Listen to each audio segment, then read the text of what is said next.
you gotta ask yourself a question. Do I feel lucky? Well, do you, punk? All right. We did it! We did it! Yeah. I think you've guessed from this very little line that about whom we're going to talk about today. I'm Helio the Bluehead here with... The blue... Sorry. I'm Bluehead. Okay, it's my first time here, so I didn't know it. Go Sorry. ahead. Introduce yourself. Okay, hi, my name is Giulio. I don't drink for... I haven't been drinking for a week now. I feel very good. I had a little headache, but okay. So today we are here to talk about the most American actor, director, and producer. Most of all, man. The most American man. The icon of masculinity. Well, yeah, besides Schwarzenegger, but okay. Okay, whatever. Who is Clint Eastwood. So, without further ado, let's go and start. All right, and we're back.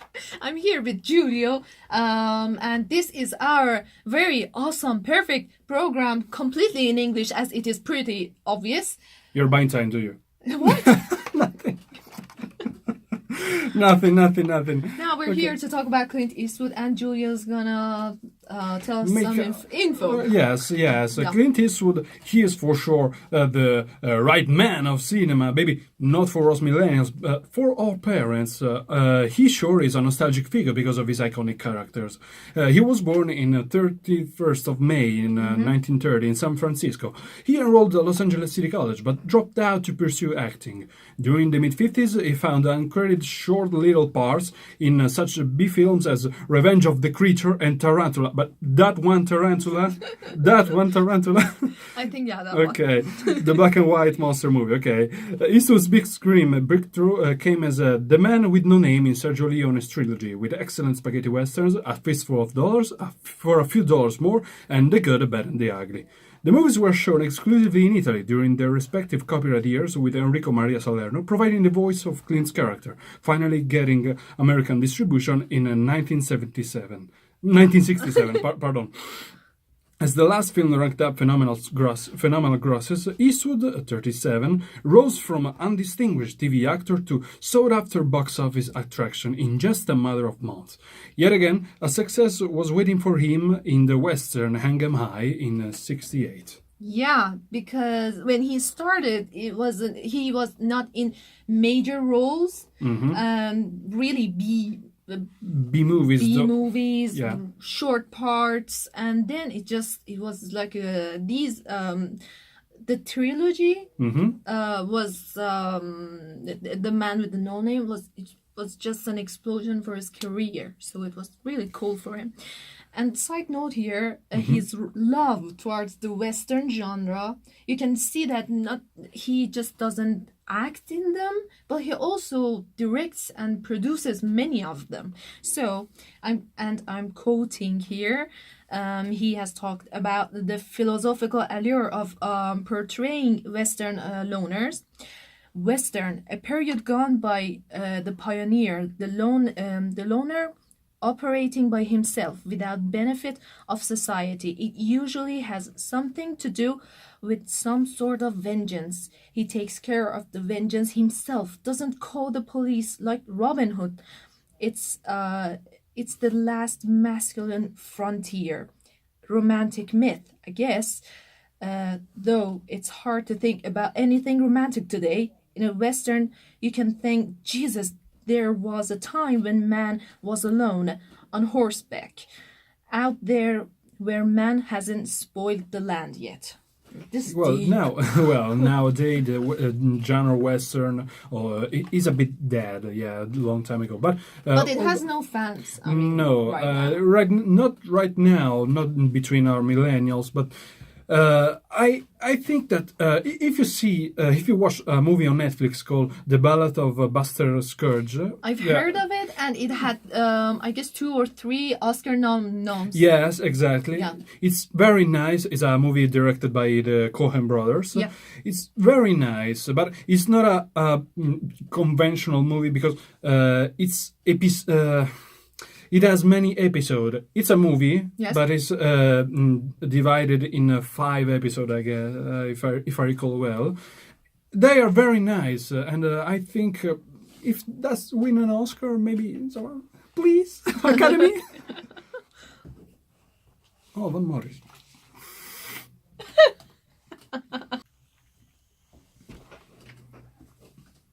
So we were talking about Clint Eastwood acting. And tell me, Giulio, more about his acting. Will you please? His role at the other edge of police inspector in Dirty Harry.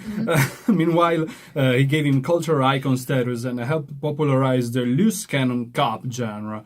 The westerns, he played in some western movie like Joe Kidd, High Plains Drifter, and The Outlaw Josie Wales, the Dirty Harry sequel, Magnum Force, and The Enforcer, The Road Adventures Thunderbolt and Lightfoot, and The Gauntlet.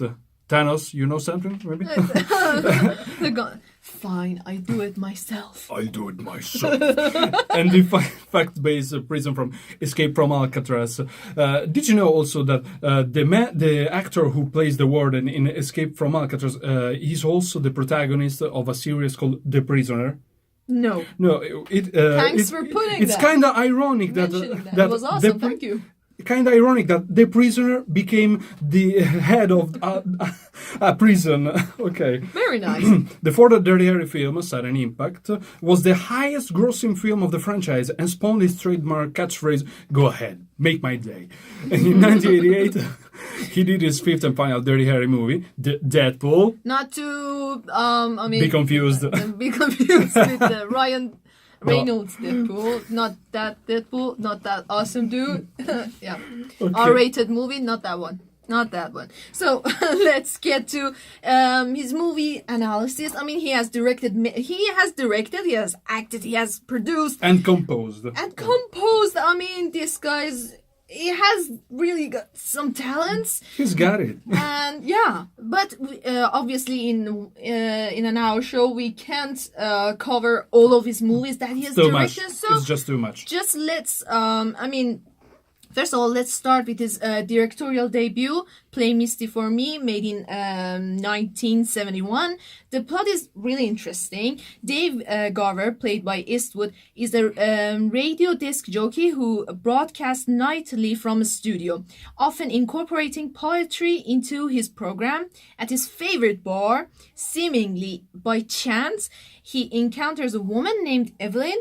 Turns out that she's a fan, and she's that one woman that every night calls and requests a jazz standard Misty. And then we will understand that she's actually a stalker, and the problem begins. So the story is awesome, and the movie overall was a financial and critical success. Also, little side note here, he has until with The Mule, his latest movie that came on December 14th, last year, okay. 2018. He has directed 37 movies. So that's just quite a lot. Well, yeah. Yeah. But the question is, did she call every time by using a different voice? Okay. Let's go now to The Unforgiven from 1992. One of Eastwood's finest work, as many say, and obviously by its many Oscar noms and wins. The movie is directed, produced, and starred by Eastwood himself, a megalomaniac. It is a story of a man who, in his youth, was a murderer and an outlaw, but now is settled widower with a 2-year-old children. Two children. Okay, yeah. Pardon. And a failing pig farm. Yep. Okay. Okay, that's not really good. No. Okay. He initially refuses an offer to go after some cowboys who disfigured a prostitute, and the sheriff, played by Gene Hackman, actually didn't do anything to punish the cowboys. And he also banned any sort of guns in his town too. Oh, ouch! America. So the situation is a bit of a mess, yeah. Our protagonist then joins his longtime friend, played by Morgan Freeman, God himself, and the story goes on. Yeah. So the script is well built. The cinematography is pretty much visionary, beautiful. Some scenes are really poetic, and overall the film feels good, but it's a bit slowly and boring at some points. Speaking about Unforgiven, made in 1992, we were just analyzing the movie, and I was just saying that the script is well built, cinematography is visionary, beautiful, and spectacular, and some scenes are even poetic. Overall, there are many reasons that makes this movie one of the best westerns of all time, as many critics say. Not that I say, but because I personally think that it's just a bit. It's a problem that I have with many Eastwood's movies, and it's. I have the problem with the pacing. It's just slow and boring at some points. I see. Yeah, but it was nominated for 9 Academy Awards, including Best Cinematography, Best Original Screenplay, Best Sound, Best Editing, etc. But in the end, winning 4, including Best Picture, Best Director, Best Supporting Actor for Gene Hackman, and Best Film Editing. But take a breath. There are just too many things to say. Okay. The point is that some scenes in this movie is just a bit sexist, which I really don't like. I mean, the treatment towards women, and I think that maybe if this movie was made right now, in this era, it couldn't be nominated for this much, and it couldn't be this much successful. Yeah, we will talk about again. We will talk about sexism again in another movie, Changeling. Yeah. But now, even though this movie was nominated for Best Actor in a leading role, I couldn't stop myself from imagining how better it would be someone like Ed Harris, God bless him, on there. He's so cool. The Man in Black in Westworld. He was awesome. Right? Yeah. On these days, he was the leading actor, as we see him in the awesome TV series Westworld, Ed Harris, or other movies. But okay, getting back to Eastwood, the movie is also 96% on Rotten Tomatoes. And another interesting fact: the main theme song, Claudia's Theme, was composed by Eastwood, as we talked about before. He also is a composer sometimes in this movie. Now you know that Eastwood is also very talented in music as well. Yep. Now let's talk. Jumping up to A Perfect World, made in 1993. Set in Texas, director Clint Eastwood stars as Red Garnet, a Texas Ranger on a manhunt, with his team including Sally Gerber, played by Laura Dern, for an escaped criminal, Kevin Costner, who was kidnapped by a young boy, T.J. Lothar, and taken off across Texas to get away. So, what makes this movie watchable? Just watchable, not I wouldn't say beautiful. Okay. I'd just say watchable. Is the relationship between Costner's character and the little boy. So the setup is pretty good. The script is alright, but personally what doesn't work for me is the pacing again. Just there are so many scenes that feel unnecessary to be there. And also, again, the treatment and with the female character in the movie just feels so annoying. I just wanted to shout. Also, there's slightly bad feeling towards the people of color in this movie that I really don't get it. But maybe you think that maybe Eastwood is not really very fond of people of color. But what really surprises me is that this movie has the score of 79% on Rotten Tomatoes, and Roger Ebert, the great movie critic, God rest his soul, has stated that this is a movie that surprises you. I mean, how? It really doesn't. It surprises you, so he doesn't surprise you.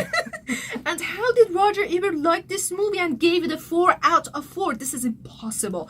But overall, this movie just doesn't stand out for me personally. And among the movies that he's directed, this is literally my least favorite. We're in 2003 talking about Mystic River. Yeah. As I was about to say, Mystic River is also directed by Clint Eastwood. Well, of course, we are talking about his filmography, so why wouldn't he direct his own movie? The mysterious drama about Mystic River is based on the novel by Dennis Lehane. It's set in an Irish neighborhood in Boston. Jimmy, Sean, and Dave are 3 childhood friends who are united after a brutal murder. Reformed convict Jimmy Markham, played by Sean Penn, and his wife, Annabeth, Laura Linney, find out that their teenage daughter, Katie, Amy Rossum, has been... has been beaten and killed. Sexism. Jimmy's old friend, Sean Devine, Kevin Bacon, wow, Wow. is the homicide detective assigned to the case, along with partner Whitney Powers. Yeah. Lawrence Fishburne, okay. Yes. Jimmy and Sean both start to suspect that their old pal, Dave Boyle, Tim Robbins, They suspect suspected- they literally suspect their best friend. their So- best friend. Yeah. The murderer is their best friend. Yeah, they think the Okay. murderer, the one who has killed the daughter, The daughter is of their Jimmy, best friend. is their childhood best friend, Dave Boyle, played by Tim Robbins. Okay. Now, Now. there are some spectacular points in this movie that really stand out. First is the perfect and brilliant acting from all the cast members, and it really paid off because they were nominated for Oscar. Sean Penn for leading role, and Tim Robbins for supporting role, which they both ended up winning. Was that the year in which Sean Penn stole the Oscar from Bill Murray? No, Okay. it was the year that Sean Penn stole the Oscar from, guess who? Johnny Depp Oh, for Pirates of the Caribbean. oh, That year. that burns. That year. But his acting in this movie was just really brilliant. I mean, you gotta watch it. Okay. And the cinematography and lighting are really beautiful because lighting in many scenes will help to build up the character and build up the scene. It's just really beautiful. The story, which is hauntingly amazing, is adapted pretty well, but I have again two issues with this movie. Again, the pacing. It's really slow and way too long. I mean, most of Eastwood's movies are over 2 hours, most Well- of his movies, so it's just really too long. And then the second issue is the behavior and treatment towards the female characters again. Now, Jonathan Rosenbaum from Chicago Reader on Rotten Tomatoes didn't enjoy the movie and gave it 2 out of 4, stating too depressing to fill audience with delight, but it does seem to validate questionable attitudes. Especially an indifference to the suffering of innocent people and a willingness to shoot first and ask questions later. Shoot first and think later is maybe. But I really find this one quite true and somehow agree with it. But at the end, the movie got the score of 88% on Rotten Tomatoes and also got nominated, as I said, for 2 Oscars and winning both. So then, yeah. Okay, That's it. And now then we are have- leaping to maybe your favorite movie from Clint This is Eastwood. my favorite Okay. movie. 2004 $1 Million Baby. We are gonna talk about it, but after the break. Okay. So the plot is pretty straightforward. Yeah. Maggie Fitzgerald, played by Hilary Swanker, sorry. No. Apologies to everyone listening. Yeah, Okay. just keep going. Just keep going. Keep going. Hilary Swank enters Frankie's life as well as his dream and announces she needs a trainer. Frankie regards her as a dubious prospect and isn't afraid to tell her why, because he doesn't think much of a woman boxing. Sexist. Sexist. Sexist. Okay. She's so old at 31. She lacks experience, has no technique. However, Maggie sees boxing as one part of her life that gives her meaning and won't give up easily. At the end, obviously, Frankie gives up and trains her. Now again, there's this little issue with the sexism in the movie. I mean, the treatment towards women, the female character. I don't know why I found this issue in every single movie. It's really annoying. Come on, cut it off. You gotta know who you're talking about. We're not talking about Quentin Tarantino. We're talking about Clint Eastwood. but let's say in this movie, just this matter really doesn't stand out that much. So yeah, I find the script pretty much interesting because the character arc is there, the build up is there, everything seems almost perfect. And everything is just there. The build-up works 100%. Editing and cinematography are done amazingly, and even lighting works perfectly for building up the feelings in each and every scene. The cast has done a great job, and the fight choreographies are just work perfectly. Also, fun fact, the score is by Eastwood himself and was nominated for Golden Globe. So as I said, the movie is almost perfect, worth every single award that's been nominated or won. I fear that almost perfect. Almost, but it's not perfect, so it's not 100%. It's almost perfect. And it was nominated for 7 Academy Awards, including Best Picture, Best Director, Best Actor, in Supporting Role, Best Actress, Best Editing. Oh, too much. But, Best everything. Best everything. But at the end, winning 4, including Best Picture, Best Actor in Supporting Role for Morgan Freeman, Best Actress for Hilary Swank, and Best Director, making Eastwood the oldest director who has won the prize, because at time when he won this award, it was 2005, he was 74. And this amazing movie holds an awesome score of 91% on Rotten Tomatoes. And now we are slipping to an argument that Clint Eastwood loves so much. War. Also, Steven Spielberg by producer. We're talking about the 2 movies, Flags of Our Fathers and Letters from Iwo Jima. Flags of Our Father first. An adaptation of the non-fiction book Flags of Our Fathers concerns the lives of the men in the famous picture of soldier rising up the American flag over Iwo Jima during the historic World War II battle. The scenes are intercut with footage of 3 of the soldiers, played by Ryan Phillips, Jess Bradford, and Adam Beach, who survived the battle and a goodwill tour of the United States in order to sell war bonds. Many evenings they are forced to reenact their famous pose, something each of them finds more and more difficult to do as they suffer from survivor's guilt. Eastwood followed this... sorry. Yep. Go on. Let me take a breath. Okay. Eastwood followed this film with Letters from Iwo Jima, a second movie about the war, but this time from the Japanese perspective. Now let me just put it here that Letters from Iwo Jima is better.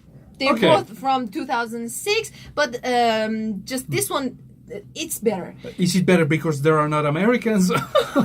Well, I think the pacing is better, and the depiction from Japanese culture is better. So, yeah. And I personally think, that one's better. And it also has won an Academy Award. So, I think, it's better. The first one, because the Flags of Our Fathers was just really, you couldn't actually watch it. It was really hard to grasp it. It had its moments, but it really wasn't that good. Okay. Should we talk about this as well, or let's go slip cut to... it out Okay, to Changeling. Changeling, turn and face the strange. Changeling. Don't wanna be a different woman. Especially if your mother, or at some point you're a bit of an emotional person, you kind of get what that emotion is coming from. And let's say that part of a director's job is to guide the actor. And you can see from Jolie's performance that Eastwood has done this part really good. So, hands down, about this one. Now, there are also 3 important messages or themes in this movie. The first one is showcasing the disempowerment of women. Well, that's new. In that era, which is 1920s. Not that saying that it's not happening right now. No, I guess. No, not at all. No. Moving on. No. Eastwood said the testimony evidenced how women were prejudged, and that the behavior of the police reflected how women were seen at the time. He quoted the words of the officer who sent Collins, Jolie's character, to mental facility. "Something is wrong with you. You're an independent woman." Ouch. Eastwood said. Therefore, you're dangerous. They mean And that. then he continued that the period could not accept it. And then the second message or theme being corruption in political hierarchies, and the third being children and violence. Violence. Violence. In violence. But at the end, this movie got 62% on Rotten Tomatoes, so it's not really that bad, but it's nearly rotten because below 60 is rotten. Yeah, it's almost. Yeah. And was nominated for 3 Academy Awards: Best Actress, Best Cinematography, and Best Art Direction.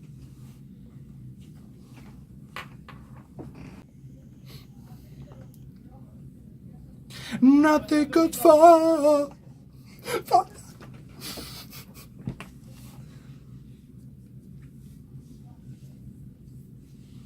Still, we're in 2008 with Gran Torino. Okay, Gran Torino, as I said before, can be summed up as Thank you. as Clint Eastwood being an all-American badass which comes with a gun. You stole my car, you son of a gun! I'll take you, by having the American flag right on his back. Oh my god. It's a 2008 American drama, Thank directed. you for that input, by the way. It's beautiful. I'll take it. Directed and produced and starred by Clint Eastwood. The film features a large Hungarian American cast, as well as one of Eastwood's younger sons, Scott Eastwood. Scott Eastwood. No, sorry. Scott has starred in the movie, and Yeah? his oldest son Kyle has provided the Oh, score. okay, Yeah. okay. The story follows Walt Kowalski, a recently widowed Korean War veteran. Okay, perfect, we got it. A veteran. Okay. Alienated from his he's alienated from his family and angry at the world. Well, we didn't know it, thank you. Walt's young neighbor, Tao, is pressured by his cousin into stealing Walt's prize 1972 Ford Gran Torino for his initiation into a gang. Okay. So yeah, our character Kowalski is representing a kind of an old school badass American, as you said. You stole my car! Now, he could be a role model for the young generation of Americans, but in my opinion, for the millennials right now, it can't be. No. I mean, Yeah. and maybe from Eastwood's point of view, it could be, but it's just it. I mean, we're in 2019, and we No. just can't have this kind of role model. You know, maybe if this movie came out in the 80s and had Steven Spielberg directing, maybe it could have done, because, like Schwarzenegger, maybe. It was just one of those icons, so the millennials may fall in love with. So yeah, this character has a bit of an issue about mass immigration, and I mean, maybe he thinks that this is an invasion of worldwide people that are coming to my neighborhood, and yeah, you can find American flag on Kowalski's house entrance. So yeah, and he gradually and then he became friend with his neighbors, which are Hmong. That's what. It's so difficult to pronounce. Hmong people. Okay. Sorry. And then as it goes, spoiler alert, this is for 2008 if you haven't seen after 11 years. he goes as far as he sacrifices himself for this family. So yeah, I mean, this is beautiful, but overall the movie is still a bit racist.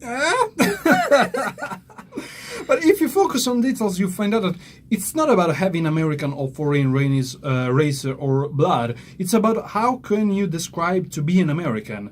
Actually, Kowalski takes his Korean neighbor more American than his own son that sells Japanese car and doesn't deserve the Gran Torino. Okay. You sell Japanese car, you don't deserve my beautiful Gran Torino. You betrayed me, son. Punk. The Gran Torino 72 of Ford Company seems like a legacy of American that no one cares except the old man? Now, in 2011, a program, Wang, the actor who played Tao, has said that Hmong actors were treated unfairly on the set, and Eastwood did not give them tips on how to build the character. Wang also said that other white cast members made Hmong actors feel excluded a bit, and also further he stated that this was a white production, ouch, and that our presence as actors did not amount to control of our image. And also at the end we should admit that there is some interesting scenes that can lift the movie's value, but like a confession that he finally goes against Tao, not the priest, for the confession scene anyway, and that he has no finished job on earth, and then he dies. Spoiler again. Okay. And an interesting thing is that during the ending credit, you can listen to Clint Eastwood singing a song with Jamie Cullum. That Jimmy Cullum? That Jimmy Cullum. Biographical war drama film, and it is written not by Clint Eastwood but by Jason Hall. It is loosely based on the memoir American Sniper, an autobiography of the most lethal sniper in the U.S. military history. Okay, we got it. He's awesome and he's legendary. Yes, shout out to him, and also rest in peace, because the real character died. Tragic, really tragic. It was a tragic, because when I read the story, I really felt bad. Oh, okay. Yeah. Go on, please. Okay, the film follows the life of Kyle, a new movie, who became the deadliest marksman in the U.S. military history with 255 kills from 4 tours in Iraq War, 160 from which were officially confirmed by Department of Defense.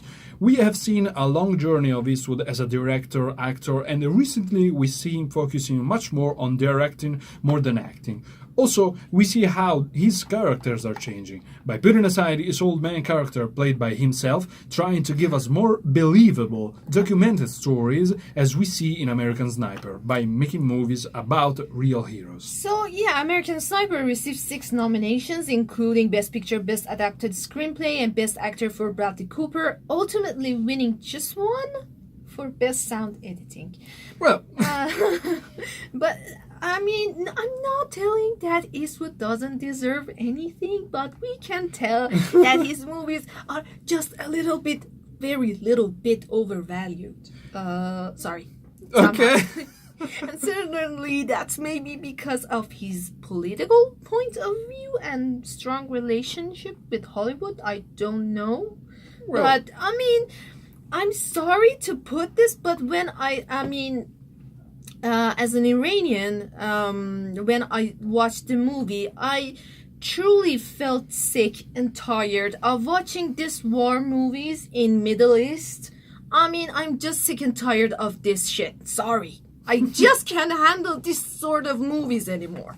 So, yeah, moving on to 2016 with Sully. Okay, I'm angry. It is an American biographical drama directed also by Clint Eastwood and written by Tom Komarnicki, based on the autobiography Highest Duty by Chelsea Sullenberger and Jeffrey Zaslow. The film stars Tom Hanks as Sullenberger with Aaron Eckhart. Ooh, Aaron Eckhart. Yeah. So this time Eastwood has picked up a hero, but not from war. This could be interesting. He's a pilot. The film follows Sullenberg's January 2009 emergency landing of U.S. Airways Flight 1549 on the Hudson River, in which all 155 passengers and crew survived with only minor injuries, and the subsequent publicity and investigation. Now, the story is pretty interesting. It reminds me of the movie Fly with Denzel Washington. Exactly, I'm about to talk about. Okay, pardon. Okay. Because the movie, the story is interesting, but the movie doesn't feel that interesting. Oh, why so? So if you want to watch a movie like that, go watch the movie Flight from 2012, directed by Robert Zemeckis, and starring Denzel Washington, which was truly amazing. I mean, this movie is just awesome. Sorry, I just wanted to call it out. Don't worry. And we're ending, and yes. Okay, we did it.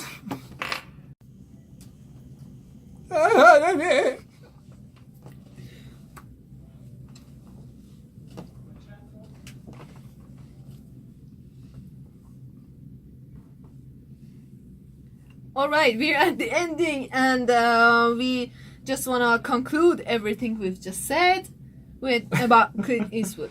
Okay, let's sum up. At the end, we can tell that Clint Eastwood wants to be seen through his movies, and that's a good thing about him. He tries to show himself as a true American character, handsome, as we know him from our childhood memories, the good guy, the tough guy with a good heart, a solo, a ham. Solo. A man that has some bad attitude, but at the same time, he tries to make a spectator to accept his bad attitude. And in his views, because he has a good heart, I surely admit that he is super charismatic that I can't hate. Yeah. But yeah, but yeah, we can't hate. No, we can't hate him. He's a talented guy, so we surely can. Why should we? But what we can surely admit is that I mean, he's an actor, producer, director, composer. Literally, all of the talent is there. So, but what's the little problem? Is that it's impossible not to see the patriarchy in most of his movies.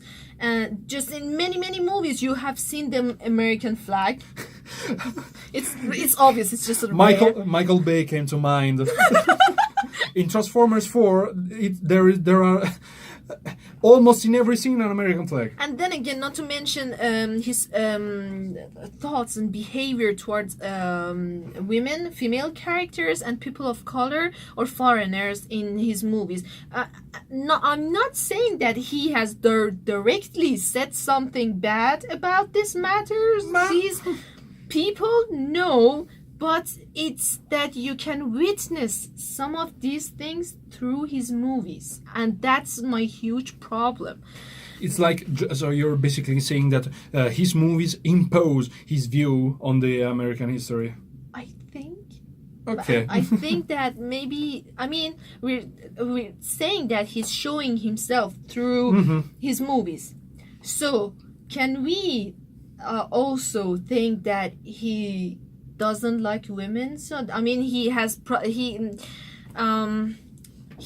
a bit of problem with empowerment of the women. He has a bit of a problem with feminism or female character, and can we also think that he is not very fond of people of color, and he has some problems that there are many foreigners in his country?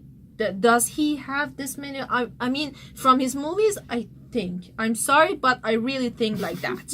And except from $1 Million Baby, it's just that from just that movie is exception. I don't know how that happened among all of these movies. Yeah, so, maybe he knew a woman. Maybe the problem is that it shows. It damn shows. As we said before, maybe it's not monogamy. No, it's not. Sorry, not monogamy. But still, we can't deny his genius. Exactly. In the movies. So nothing bad from us. It's just a bit of just a bit of a problem. Okay. It's just a bit of stuff that we see through his movies, and these are all the things that we have found out. I hope you liked this week's program, and don't forget to also follow us on every social media. We are on Facebook, Twitter, Instagram, also on there's streaming through our website, and also by the app TuneIn Radio, which you can find us at the Roma Tre Radio, all together. Yeah, so don't forget, we will be with you in 2 weeks. In the bottom of our heart. No, 2 weeks. Sorry. Yeah, thank you for catching up with us. This is Helia, the blue head with Julio. The curly head, the blue and the hedgehog. Okay. Thank you, everyone, and goodbye.